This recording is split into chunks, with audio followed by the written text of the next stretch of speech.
Mbote pe balo sako na bino banso ba mama tata bandeko balandi ya Congo Bololo balandi ya 3 fois W radio kachopapa.com tale pa pito pesi bino ba yenge na bino banso ba mama tata bandeko pambate lelo ezali ya soro penda en tout cas mokolo mwami bale ya mposo mokolo mwa zomi sanza amina mobu ya kotomi bale na zomi na mwambi bongo to komisoro penda na ngonga ya zomi na libwa awa na kati na studio na biso ya monene na ngomba ya kaile pa wapito wako soupe la bino solo en tout cas boyan pe mayele en tout cas Congo die toto wako melisa bino wa maba tata bandeko en tout cas 19h enyi kolba ngonga ya sambo ya simanzanga e pa wapi toye po ete to kwa kosolo lelo to kosola nini ba maba tata bandeko lelo en tout cas tozalo bien na Congo die to moko liboso na mesa na biso wa maba tata bandeko et pas wapi en tout cas les grands maîtres font moment dans semi tout mon ensemble en tout cas azali ko pesa solo pena mateya conseil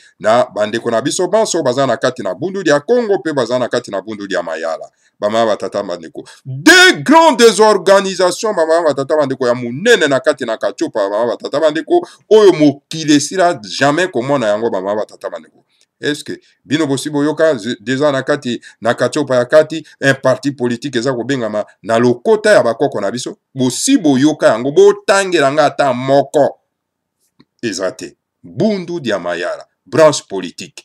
Est-ce que bosibo yoka vraiment un parti politique na kombo ya lokota na biso e kokuta kaka ba parti politique oyo ezana ba lokota ya bapaya bama batata bandeko oyo bazana no coloniser bazo ko coloniser bango yango moni ba parti politique na bango ezana komba bapaya. Est-ce que boko tangela ngai parti politique moko na mboka ya ba français oyo ezali na lokota ya balema bo tangela ngata moko? Est-ce que boko mona parti politique moko na mboka ya ba anglais na Grande-Bretagne ezali na kombo ya ba allemand botange na ngata parti politique moko ezate epa ya ba espagnol ndenge moko epa ya ba portugais ndenge moko mais boni bino na kati na mboka na bino bozozwa parti politique botiango na lokota bapaya parce que bozana no ba coloniser alors esengeto ya to melesa bino Congo Bololo pona ete boko kozwa lobiko yango wana toza koyebisa na bandeko na biso banso na kati na kachopa ya kati na ilisanga antimanti ete kokota jamais na parti politique o ezali na connotation na lokota bapaya te ezali parti politique ya ba colon eye po ya ko coloniser bino ba batata bandeko yango toza ko kebisa bino na poko na lelo bozwa solo penda bokebi oyo en tout cas bokebi so vraiment donc na bosenga nyonso ba batata bandeko donc voilà parti politique na bino ya biso oyo baimboka ba kolomboka o balingi ba s'approprier na mboka na bango o balingi ba recouvrer hein donc bosomi na bango. Donc l'indépendance na bango bosomi na bango parti politique na bango oyo penda baza ko militer solo o baza ba vrai combattant parti politique na bango ezali bundu dia Mayala malheur parce que vous comprendre de l'autre côté mais tant que vous comprendre vraiment il va déjà trop tard alors le moment ngo yonga naza ko transmettre ce message pour vous avoir connaissance nango ba batata bandeko bokanisa bino moko bo mekana ko réfléchir na mboka ne na mokili na poto oyo pa wapi parti politique hein songolo pakala ezo lata lokota ya baninga mususu non ezalaka te mais kaka epa na bino na 8000 km okokuta kuna IDPS okuta kuna INLC okokuta kuna MLC okokuta kuna de bozoberi bama batata baneko alors baparti ya ndenge wana eko défendre ba intérêt na bino te jamais d'abord et défendre ba intérêt ya lokota na bino te bongo siko ko ya défendre ba intérêt ya bino ba imboka ndenge zéro bama batata bandeko yango wana toza ko sortir bino en tout cas na poko na lelo bo rejoindre bundu dia Mayala ou ezali solo pena parti politique monene otobing yango parti politique divin. Voilà bama batata bandeko bana lisanga antimati donc voilà et puis soko leki siko na kati na ngambo ya bundu dia Congo donc botara bino moko na kati na bundu dia Congo toza ko invoquer les esprits de nos ancêtres parce que balobi na bokoko na biso ko pesi bakoko na mo Congo bango pe ba pesi mo Congo souffrance nyonso ya mokile ko ya ko frapper yo alors tango yo zali ko benga bakoko ba pa ya tale pa wapi en tout cas yo komi mombu na kati ya mboka na moko omo ndenge to komi ba umbe na mboka na biso moko tala ba Rwanda ndenge baza ko koza biso ma batata bandeko ba Rwanda ba petit peuple ils sont combien pas même 5 000, pas même 10 000, mais tala bazo konzamboka où ils à 80 millions d'habitants. Est-ce que vous avez un normal? Réfléchissez-vous, mes chers compatriotes, mes chers frères et sœurs de la race bantou, pour réfléchir. C'est pour cette raison, et sengeli kokenda kokota na kati na parti politique, na bolimbisi, na bonzambo ya biso pas plutôt ko puiser la force motrice, oyo eko ça a été tout récupérer nguya na biso, pour na été bato baya isusu ko konza biso te mama batata bandeko. Alors donc voilà, lingomba oyo yo kokenda ko puiser vraiment donc la force motrice ya ba ancêtre na biso, donc ezali bundu dia Congo mama batata bandeko bana lisanga antimati. Tango yo vandi na biyamba ya bapaya, yo zo belela ka bakoko ya bapaya, yo kasi bakoko wana bakoya kosunga yo. Ba yebi yote obi otala negro ya za ko benga eske biso to yebi. Azo benga ngai pona ko sunga bango, na sunga bande bana na ngai te, na ya ko sunga bango. Bongo bango bako vivre ndenge nini. Omoni boye bakana bino eloko te. Yozo benga ka o die de Asungulu, die de Pakala, o die d'Isaac, die d'Israël, die de Jacob. Et pourtant tout ce monde là baza bakoko na yote, mais yozo benga bango. Po bayani baya ko sunga yo, o détriment ya bana na bango, bako ya te. Bozo benga nde liwa kufa kunda. Na kati na mboka na bino moko, tale sika pi boza ko souffrir. Posez-vous la question. Comment mon petit pays mouke boeloko la Rwanda, bozo ba Rwanda bazo konza biso, ba Rwanda bazo coloniser biso. Mais posez-vous la question. Comment est-ce qu'un petit pays boyé, et ça atteint à 10 millions d'habitants, mais zo go konza bino. Ils ont fait souffrir bino. Est-ce que beaucoup au monde en haut, j'allais, biloko moko inacceptable, bah ma batata bandeko. Hein? Donc parce que bo pesa mo Kongo na bakoko na bino bolobi ete bakoko na bino baza bandoki. Yango no moni escroc oyo na kombo ya olangi ya lobi ke couper les liens à vos ancêtres. Akokata ba lien na ba ancêtre oya ye. Alors donc akokuta bango kuna na kati na mokili na molimo na libota ya batetela akomona ndenge nini bakoko na bango ya lobaki ke ya kati ba lien. Alors bakoko ya bandaki kobelela bakomona yete bama batata bandeko. Voilà, bama batata bandeko oyo tokuye poto solana bino lelo yango yo. Donc likambo oyo etali Congo dietu 33-15. Yango nde tokosola lelo. En tout cas, bama batata bandeko, donc liboso keto banda toyoki prêtre moko kuna na République démocratique du Congo, babomi en pleine messe, bake babeti masas. Donc, na ba terroriste na kati na mboka wana. Alors, est-ce que mokonzi ya ba yamba wana ya katolika alobi boni? O to bengi kuna na kati na mboka ya Vatican. Toki réaction te ba ma batata bandeko. Yango tozo yebisa bino ke kuna ezalaka ya biso te. Hein? Bo sosolo kuna ezalaka ya biso te. Ba yande tout simplement ko ptira biso biloko wana pour que distraire biso, hein? Pour que banyonga biso, pour que bayiba kitana biso po bakena na yango bama batata bandeko yango bayebisi bino ere au pauvre, car c'est ceux-là qui verront le royaume d'ici. Bokomona yango te. Pauvre. Bongo siko nzambe apungu tulenda cheki kitawana na kati ya mabe na biso pwani. C'est pas to za malamu, to za na ba hôpitaux, to za banzela bien. Tosala mituka, tosala biloko esengeli pona ete lubiko na biso ya kati ya seawa eza malamu po topengwa te po tango tokena mokili ya molimo tokoka soko penda komata ba echelon. Alors yoloba na biso ke au pauvre ya bango nde bakomona royaume ya asie. Lokuta monene ba mama batata bandeko tala wana tuka biso na Congo bololo to ya ko melisa bino yango pona ete lokuta wana ko kolongwa.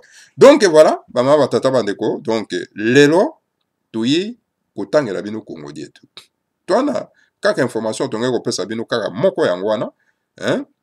Ya ikambo babomi prêtre kuna en pleine messe na biyamba na bango batata bandeko. Alors sikoyo ba tukonzi yango pe ya biyamba bakomi pe silencieux. Bazoloba lisusu te. Alors bomituna kape mituna bozoloba lisusu te pona nini? Alors bazoboma bino pe a petit feu. Or que c'est le moment à intensifier combat pour na kobengana bato wana po bakende. To moni ba parti politique bango bazolo bagande makambo ya mapona mi makambo bozoberi. il y a distraction. Parce que quand vous parlez des élections actuellement, il y a pire distraction. Tout politicien, ou azali mwana mboka, oyo akolobela bino makambo etali so pena mapona menakate ya mboka wana, aza moto ya distraction, moto na kanyaka, kolabo, donc assassin, criminel, donc aza na tina moko ya koloba na makambo pona mboka te bamama batata bando.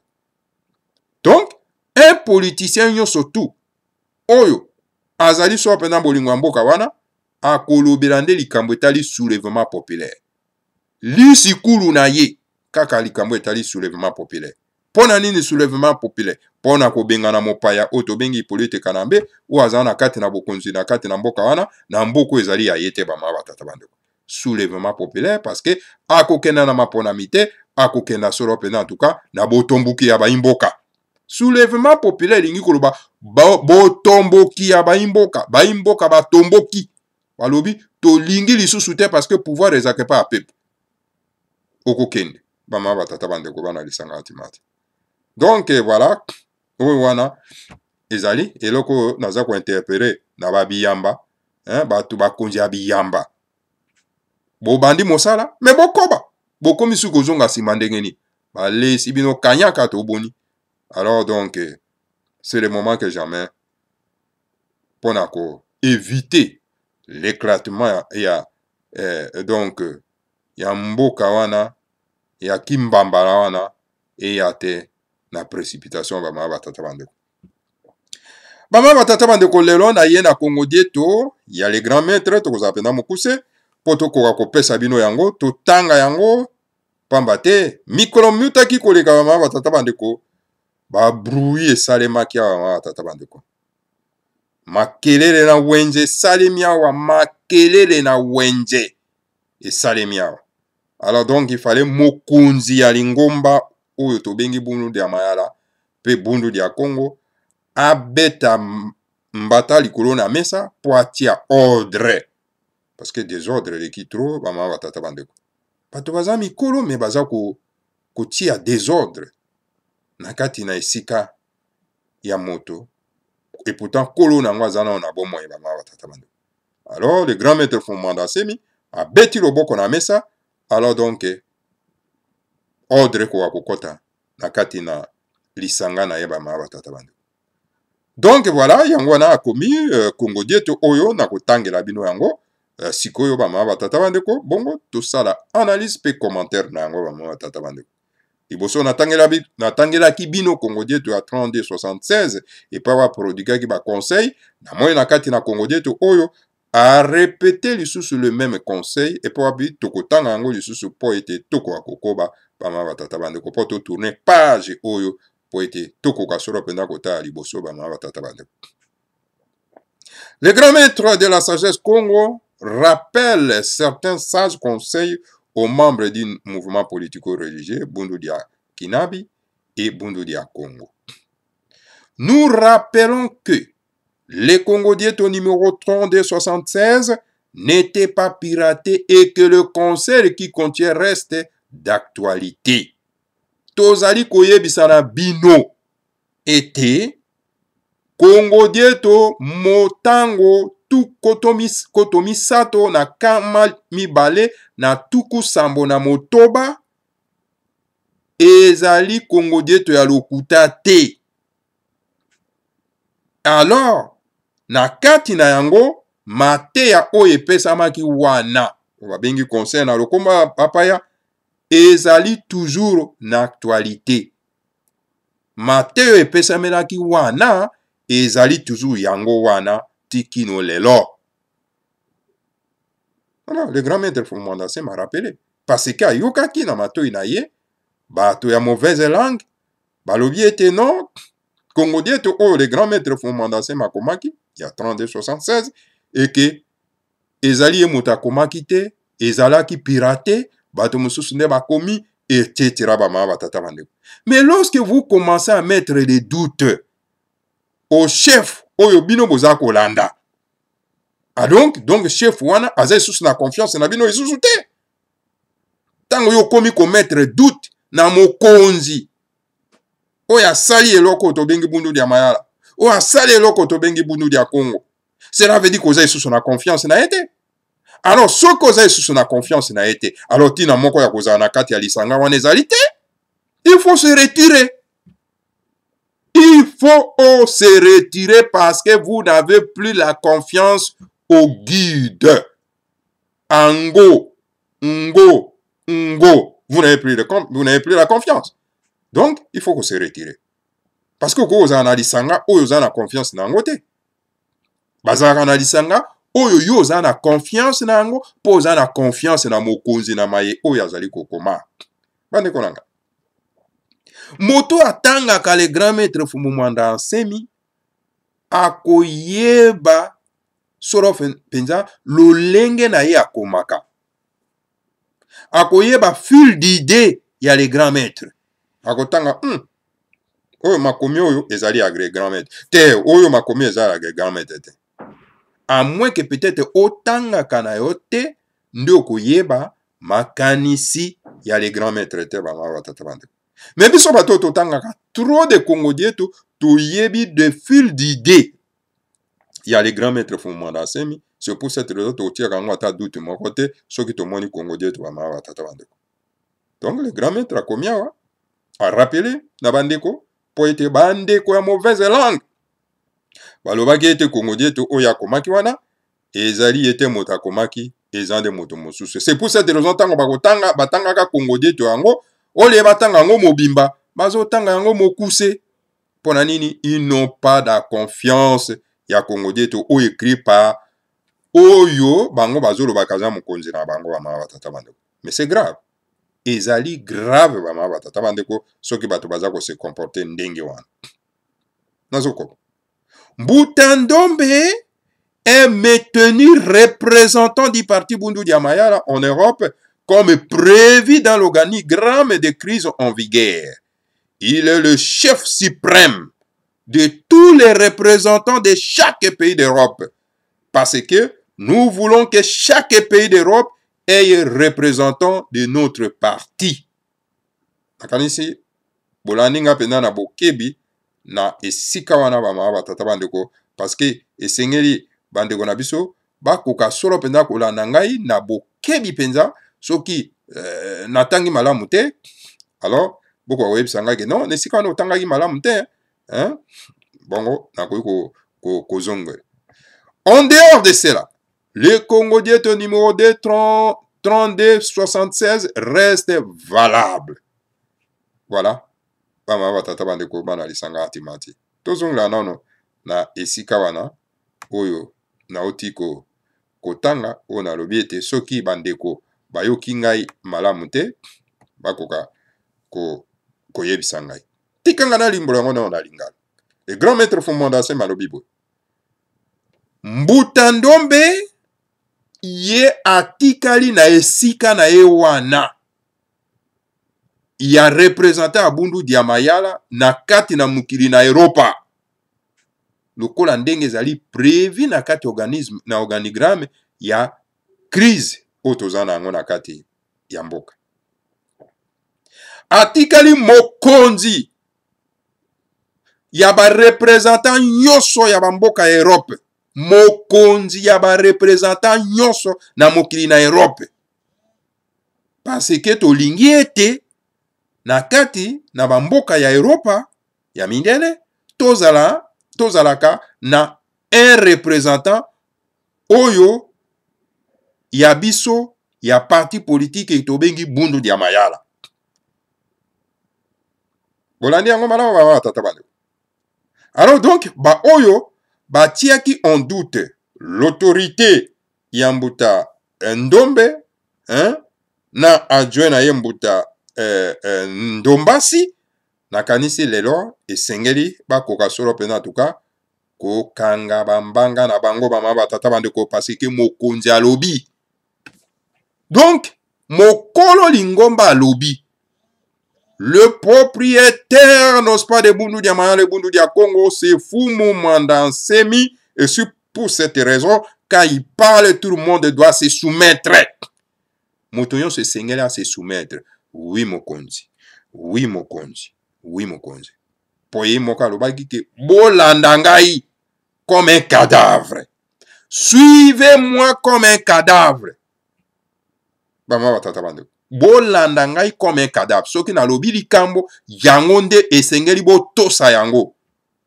Alors, le grand maître, alobi awa, ete Mbuta Ndombe atikali azali kaka wana etonke mokonzi ya Europa, ya ba pays européen, nyonso awa bama batata bandeko esika parti politique, ba représentant parti politique bazali. Donc, kozanga kotosa Mbuta Ndombe, eza ingi koloba kozanga kotosa mokonzi ya parti politique ya Bundu ya Mayala. Bama batata bandeko. Kozanga kotosa na tumwa na Nzambe, ingi koloba ke kozanga botosi epa ya le Seigneur à Congo. Voilà. Bama batata bandeko, bana lisanga atimati. Le grand maître alobi, moto surtout esengala s'incliner. Alors, yangwana, alobi lisusu ete, mateya oyo ezali na kati na Congo die tokoto misato na kama libwa na tuku sambo na motoba, yango eza toujours en vigueur. Tokotanga yango lisusu bamamba tata bandeko. Mateya wana, tokotanga yango. Kasi biso toza ko maltere awande likambo ya comité de crise oyo ezali na kati na Bruxelles. Oyo ezali kotambwisama na Mbuta Ndombe na Mbuta na Nendombasi. Donc, le grand maître Fumanda Semi alobi, institution wana eza toujours en vigueur, ezali ya kokufa te bama batata bandeko. Alors donc, oya koboya kotosa, elingi kolobaka tosi na ye mokonzi te. Alors, oya koboya kotosa mokonzi, elingi azana kati ya parti politique ya Bundu ya Mayala te, esengeli aluka ye parti politique bama batata bandeko akoka kokenda kokota. Boyebi, Bundu ya Mayala ezali lokola pareko te. Bundu ya Mayala ezali une association te. Parce que Apareko c'est une association. Hein? C'est pas un parti politique. Comment dit maman batata bandeko? Bundu ya Mayala ezali MLC te. INLC te. Ah bah maman batata bandeko. Bundu ya Mayala, c'est notre parti politique plus grand. Esengeli oza na kati oza na bobangi, na somo, na botosi, na respect na kati ya parti politique wana. Et les parti politique o mokili mobimbe ko banga eza ko tosa, c'est Bundu ya Mayala. Bama batata bandeko. Alors donc, ezali parti politique ya bino bo ramasser na kati ya mokili oyo te, oyo bokti yango na ba connotation ba comme na ba lokota ba paya. Non! C'est vraiment parce que tozali tellement ignorant, yango na toza koyeba te, soki tozali vraiment na ignorance monene te na kati na meto na biso, alors donc tokopesa yango saluti monene ba batata bandeko. Donc voilà un peu oyo na kokaki solo pena en tout cas ko matele nesika wana yango na ba batata bandeko. Donc esengeli sikoyo to s'incliner na décision ya mokonzi. Mokonzi alobi esengeli to sala nini to tosa tokobi. Pour ce qui concerne les représentants du comité des sages en Europe, cette prérogative revient du président international du comité des sages qui nommera ses représentants dans chaque pays d'Europe. Ces représentants travailleront sur ces ordres et lui soumettront toutes décisions avant de la mettre en application. Et quand il aura approuvé certaines décisions, alors on l'appliquera dans son pays particulier. Voilà, maman batata bandeko. Parce que toyoka kiawa ke non, il y a un comité de sages qui s'est créé na kati na Europe. Sikoyo yoka le grand maître Fumanda Semi abeti vraiment c'était awa na esika oyo. Alobi na likambo etali ba représentant ya comité de sages na kati na mboka na mokili na poto. En tout cas, prérogative wana yango ezali pona président international ya comité de sages oyo ayebi ko pona ko nommer ba représentant na ye na chaque pays ya Europe. Alors mokonzi ya comité des sages, ya président comité des sages, président international comité des sages azaka en Europe te azalaka kuna na kachopa ya kati yende moto akosala ba nomination oyo bama batata bande yende moto akonome ba représentant ya chaque pays d'Europe et puis ba représentant wana bakosala mosala elongo moko na ye mpona kotia ba application nyonso tu na nzela mibeko na nzela tango ya approuvé yango ba mikano oyo bazwi yango nde sikoyo bakoya sikoyo ko appliquer yango. Donc oyo nyonso tu esalemaki na kati na mokili na poto sans la bénédiction ya ba oyo bazali na kati na kachopa, alors ezali illégal, illégitime et esengeli ezala dissous bama batata bande esengeli ezala dissous. Donc eza na représentativité moko te.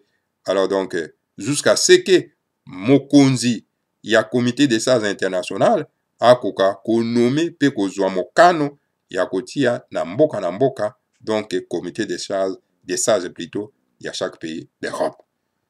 Mokonzi alobi mokonzi akwesi mibeko yango na mboka soki ezangi mibeko ekomaka na anarchie, yango na lisanga soki ezangi mibeko etambolaka malamu te. Alors esengeli ete mibeko ekoka kokwea mpona ete bato nyonso base soumettre po ete ekoka kotambola na ordre na kimia nyonso bama batata bandeko oyo akoyoka mabe awa. En tout cas lobake ye azali na molimo na eza na kati na parti politique oyo tobengi Bundu ya Mayala te, pe na kati na lingomba monene ya Nzambe ya Pungu Tulende oyo tobengi Bundu ya Congo te bama batata bandeko. Alors toye kokoba provisoirement notre représentant en Europe va aussi superviser l'Amérique. L'argent est le nerf de la guerre. Aucune organisation ne peut aller de l'avant sans l'argent. Ainsi, il est absolument nécessaire que les membres du mouvement politico-religieux Bundu dia Congo, Bundu dia Kinabi et Bundu dia Mayala et ses sympathisants puissent cotiser l'argent afin de pouvoir faire face à leurs multiples problèmes. Tout ordre verbal ou écrit demandant à nos membres de ne pas cotiser est antinaturel. Voilà. Donc, le grand maître alobi, provisoirement, ba représentant na ye o bazana kati na Europe, hein, ba représentant ya Bundu ya comité des sages, bien sûr, hein, o bazali na kati na Europe, o bazako superviser donc Amérique, hein, bazana no wana, en tout cas, provisoirement, hein, provisoirement bazana no wana. Alobi ete, mbongo, ezali eloko esala kasolo pena mosala tango bozana bitumba. Organisation moko te lingomba moko te na mokili ekoki kokenda liboso sans mosolo. Alors yango wana ezali nécessaire que membre nyonso tu ya mouvement politico-religieux ya Bundu dia Congo pe ya Bundu ya Mayala, donc Bundu Kinabi, donc esenge na ba sympathisant na ye bango nyonso esengeli bakoka ko cotiser mosolo pona ete bakoka kosala solo penda, en tout cas mosala na bitumba oyo eza na biso liboso ba batata bandeko.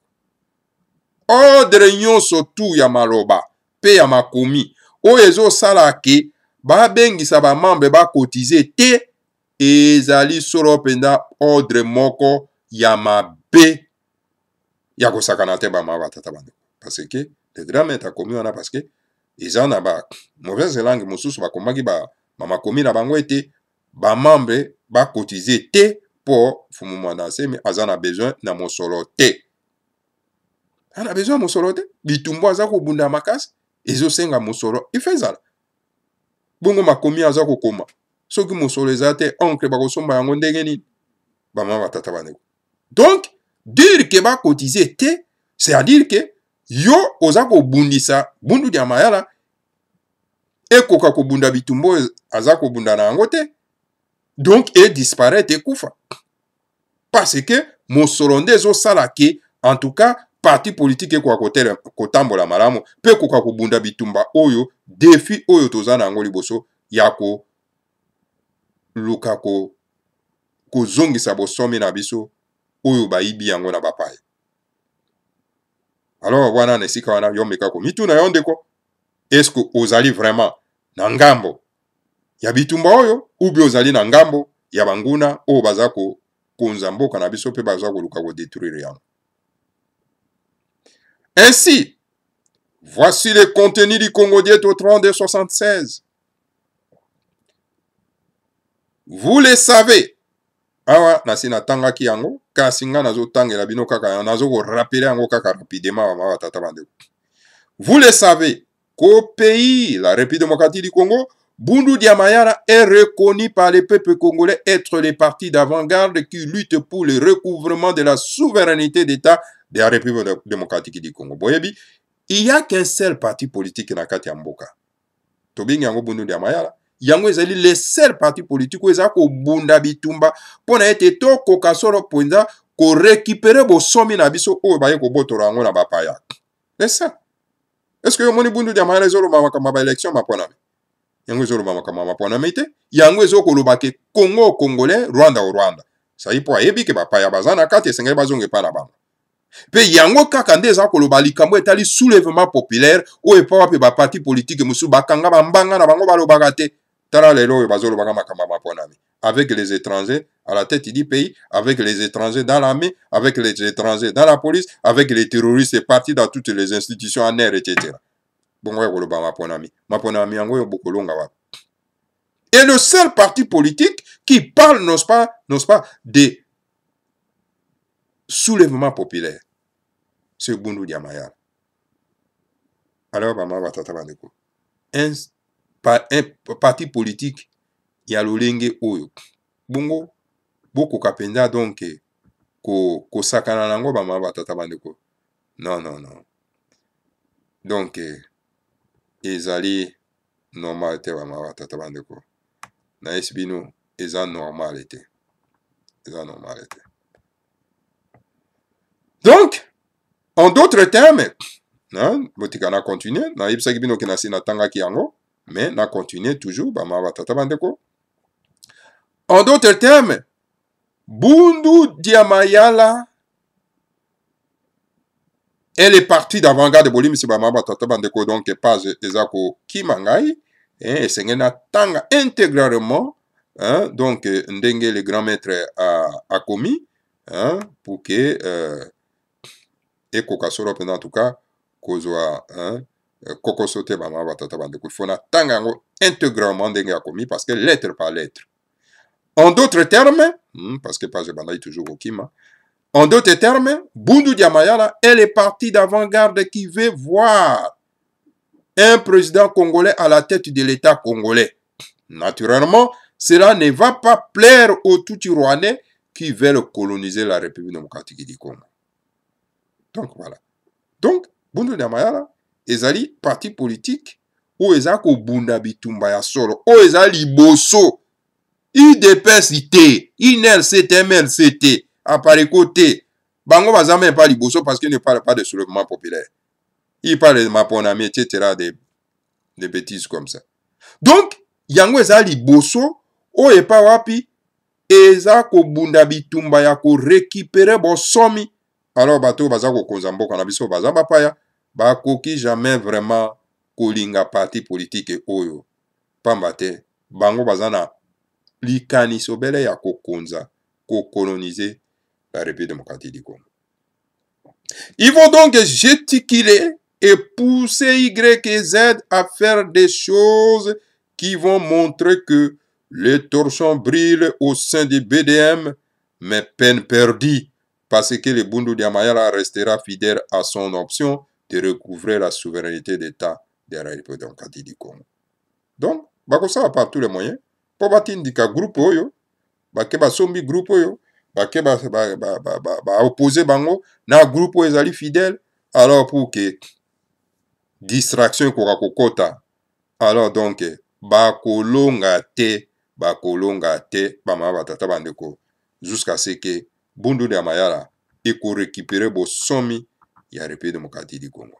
Avez-vous des avis et entendu les gens du PPRD ou de n'importe quel parti politique sérieux qui expose les différends à l'internet, à la radio ou dans les vidéos? Non, jamais vu cela. Et l'ennemi veut faire croire au monde qu'il en est ainsi au Bundu Diamayala. Est-ce que vous avez vu? Bomuni pena MLC ba ye ba komi ko so na kati ya ba internet ya ba réseaux sociaux. Bosi bomona ngo. Ba ye ko fingana. Ko fingana penza bomona ngo. Apari ko ezali ya une association boso mona ba membre nango ba bimi na ba réseaux sociaux ba komi ko fingana bango na bango. Non. Jamais ba ma batata bandeko. Et ça les makate. Alors pourquoi pas kozana respect boto si monene na grand parti monene oto bengi Bundu Diamayala o eza ko bunda bitumba pona ko récupérer bosomi ya bana somi ya mboka Congo. Bama batata bandeko. Donc eza malamu te. Wone ezali ko faire croire na ennemi ete voilà na kati ya Bundu Diamayala bango kuna pe bazana désordre. Et pourtant désordre ezaka na kati ya Bundu Diamayala te parce que Bundu Diamayala donc atiraka puissance na nguya na ye na kati na Bundu dia Congo. Na bonzambe ya biso baindo. Na bonzambe ya bapaya te ya biyambate. Certes, nous savons que là où il y a des gens, des petits problèmes ne manqueront pas. Mais les problèmes doivent se résoudre en famille selon notre tradition Congo qui dit que singa dikanda wulenda ninga kasi ka wulendi tabuka ku. Donc,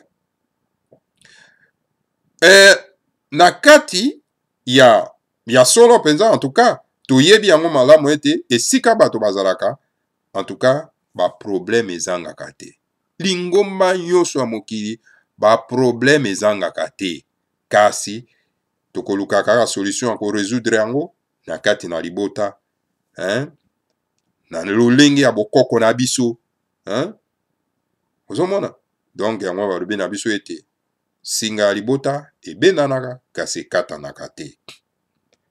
C'est pourquoi tout celui qui se dit membre du parti Bundu Diamayala n'a plus le droit de passer dans des réseaux sociaux, radio et faire des vidéos pour résoudre nos problèmes internes. Yangwana le grand maître fondamental semi alobi ete moto yo soto azana kati na Bundu dia Congo, Bundu Diamayala. Soit ezala ba sympathisant, ba sympathisant. Bazana droit moko lisusu te ya koleka na kati na radio pona kofingana pona kosoana pona kulubaka makambo ya mabe ya parti politique ya biso pama batata bandeko ezali malamu te koleka na ba réseaux sociaux donc kosala ba vidéo pona kofingana bama batata bandeko ezali penza la bassesse bomwana. Alors donc bomwana oyo esengeli solo pena tuka mama batata bandeko ko longola yango ko silisa yango bama batata bandeko pona ete ekoka solo penda ko koba te pona ko bebisa image te bama batata bandeko bana lisanga timati ya parti monene otobengi solo penda Bundu Diamayala. Les réseaux sociaux, la radio et les vidéos sont importantes pour la défense des idéaux du parti, mais pas pour critiquer entre nous membres du parti. Donc voilà, la radio, les réseaux sociaux, ezali pona kopesa sa promotion, ko yebisa na bandeko ndenge nini parti za ko fonctionner, tala bolamo ya parti politique pour que intéresser na bandeko na biso banso, o bazano bainga pour ba rejoindre biso parce que nous avons besoin de nos frères pona ko bunda bitumba oyo ya ko récupérer bo somi na biso bama batata bandeko. Ezali pona ko se critiquer te, ko fingana te, ko sala makambo salite te, bama batata bandeko bana lisanga timati.